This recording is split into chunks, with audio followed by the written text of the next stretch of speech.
Okay, so, all those articles about those lost empires, it really got me thinking, like Yeah. entire civilizations, thriving, complex cultures and innovations, and then just gone.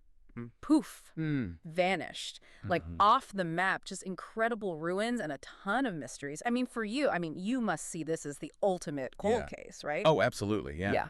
And for us, for me, like going deep into these vanished worlds, it's not just about Yeah. curiosity or anything like that. Hmm. It's about understanding, like the arc of human history, the ups and downs, Yeah. and what makes a seemingly successful society kind of go off the rails. Right. And your interest in all of this, with the sources you sent, it really highlights a really profound question. Yeah.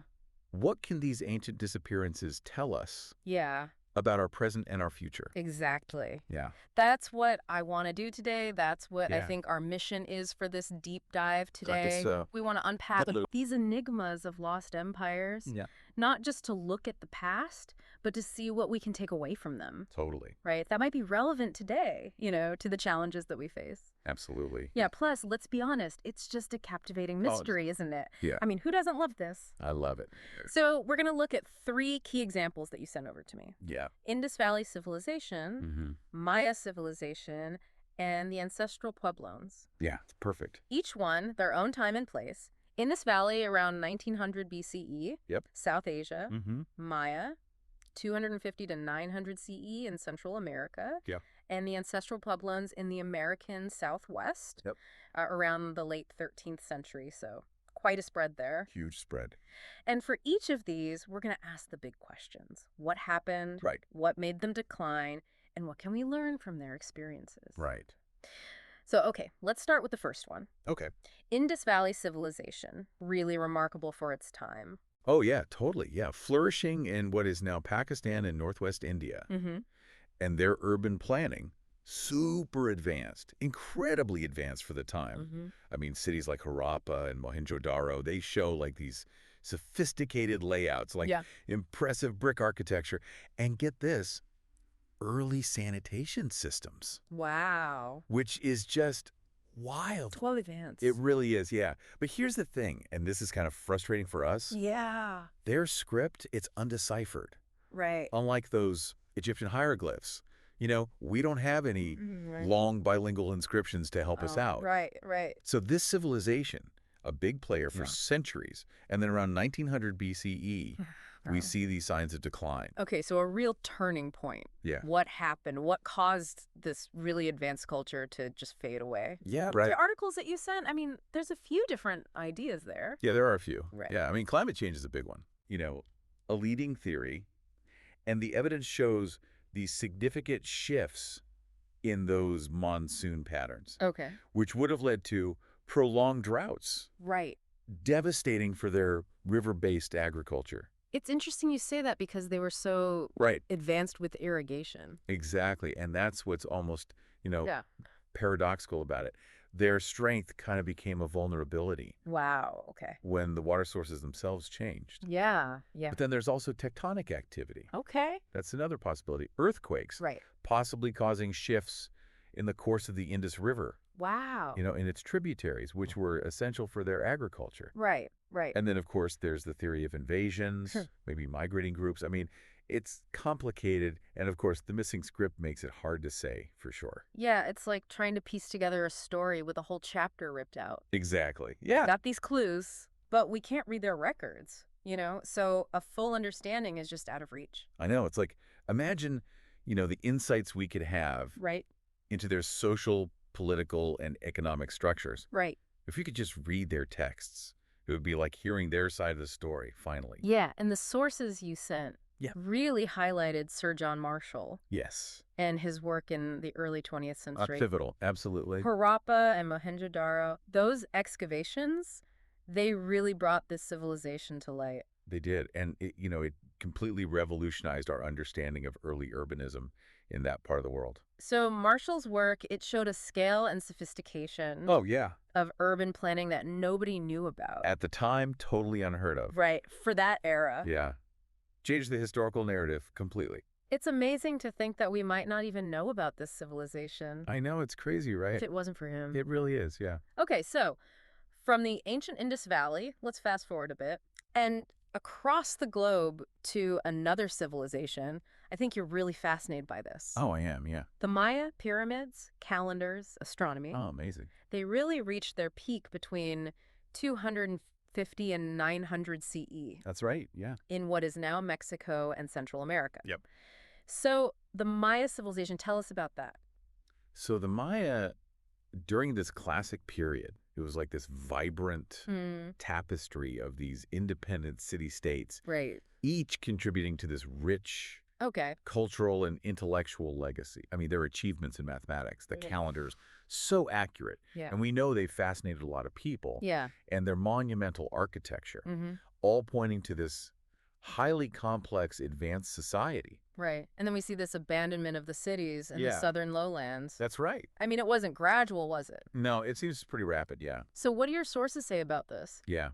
So the collapse of the classic Maya civilization, Right. it's a hot topic, big one in archaeology. So your sources probably highlighted a few things. Right. Prolonged periods of drought. Okay. That's a leading hypothesis. Water scarcity. Makes sense. Yeah. Would have had huge effects on their agriculture, Right. led to famine, social unrest. Yeah. Maybe even worse. Some research suggests these droughts made existing tensions worse. Okay. So there's that. Warfare as well. Right. Between all those city-states. Mm-hmm. Increased conflict would have destabilized the region Right. and resource depletion, Okay. right?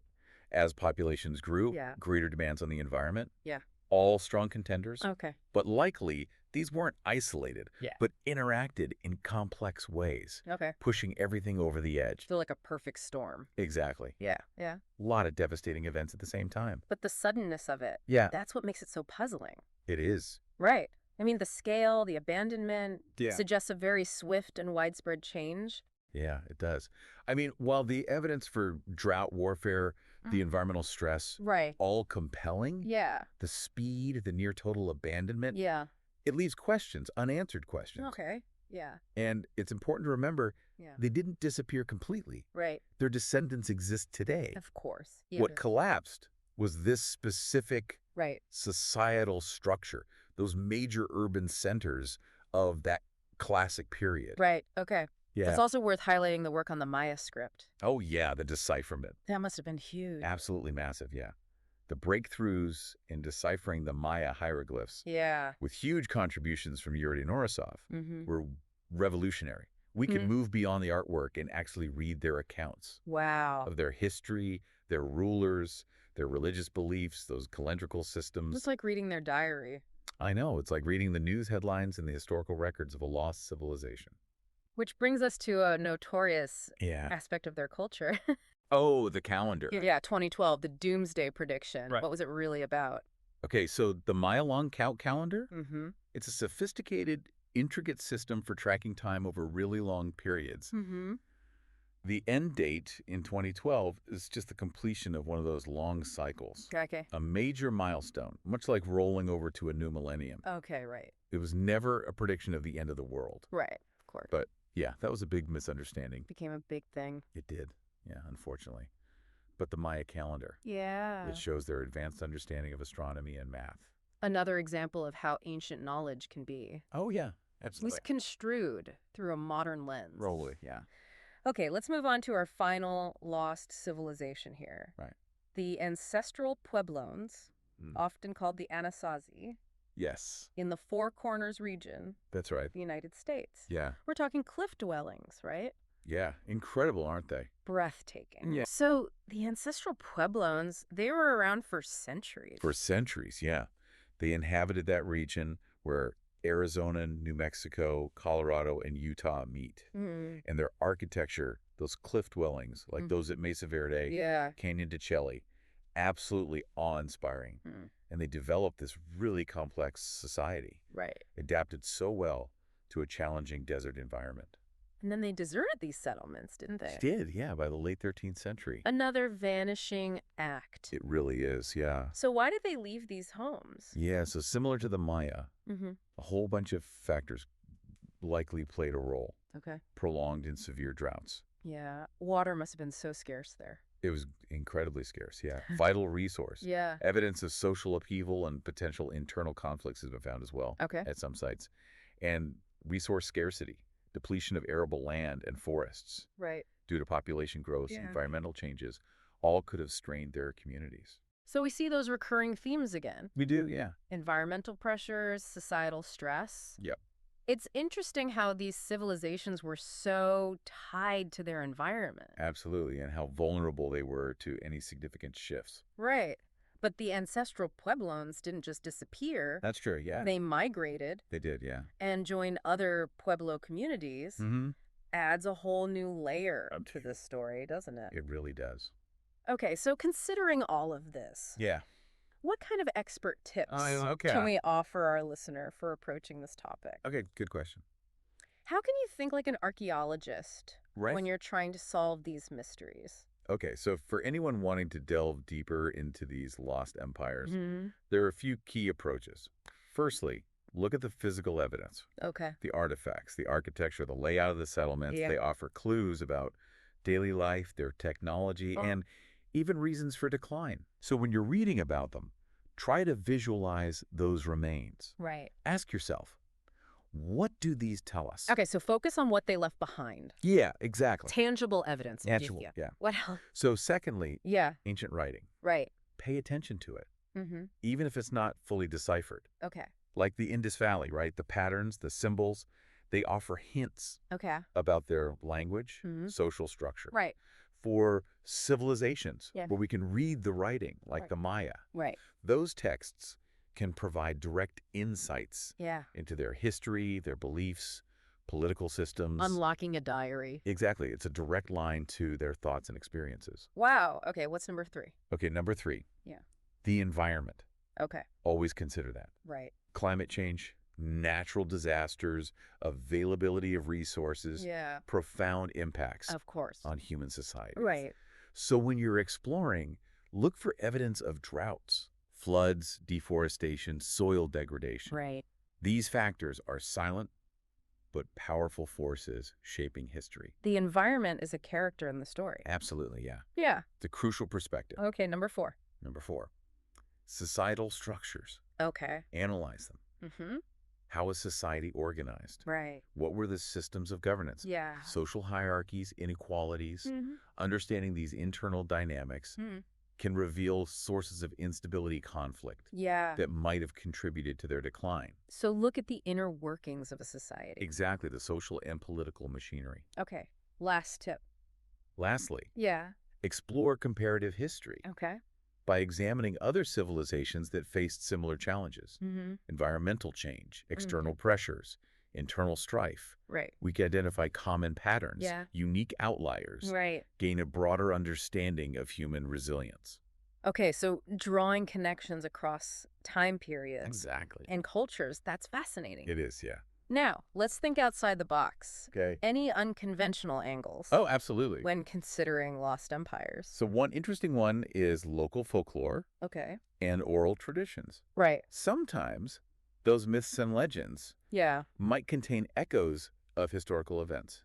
Interesting. Societal memories passed down. Wow. Not always factual, but they can offer clues, alternative perspectives that you might not find in the archaeological record. And tapping into cultural memory, I like that. And then utilize technology. Oh, of course. Advances in satellite imagery, ground-penetrating radar. They're revolutionizing archaeology. These tools can help us find unknown sites. Wow. Map ancient landscapes, even look below the surface. Without digging. Amazing. Offering new avenues for exploration. It's like something out of a movie. It really is. Science fiction becoming reality. Totally. So let's bring it back to the listener. Okay. Why should they care about this? What's the takeaway? Okay, so the study of lost empires, it's not just an academic exercise. You know, it's not about dusty history books. It gives us crucial insights into the long-term dynamics of human societies.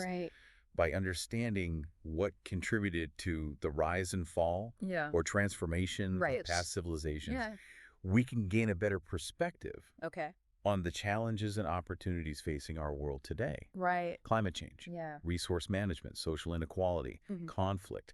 They're not unique to us. Right. History, especially these lost empires, Yeah. offer valuable lessons. Right. Both cautionary and inspiring. Absolutely. Yeah. That you can apply to understanding our global landscape. It's incredible how every discovery, every little piece adds to our understanding of history. It does. It does. And it reminds us that civilizations, no matter how advanced they might seem, aren't permanent. Yeah. There's something humbling about that. Yeah, it is. Yeah. Makes you think about where we fit in. Yeah, exactly. In this long arc of history. It really does underscore the impermanence of even the most powerful societies. Yeah.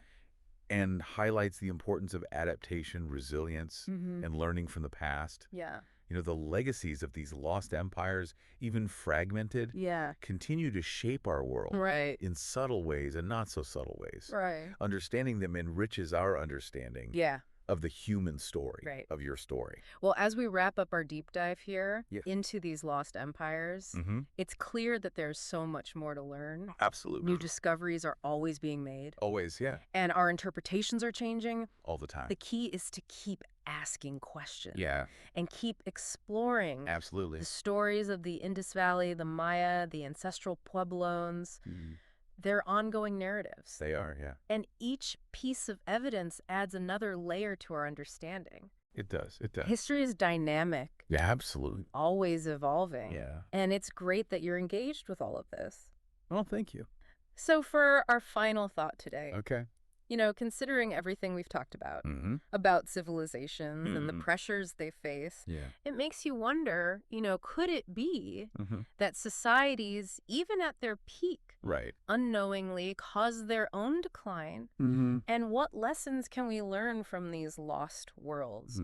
Lessons of resilience, adaptation, that might help us navigate our own uncertain future. Right. It's definitely something to think about. A lot to think about. Yeah.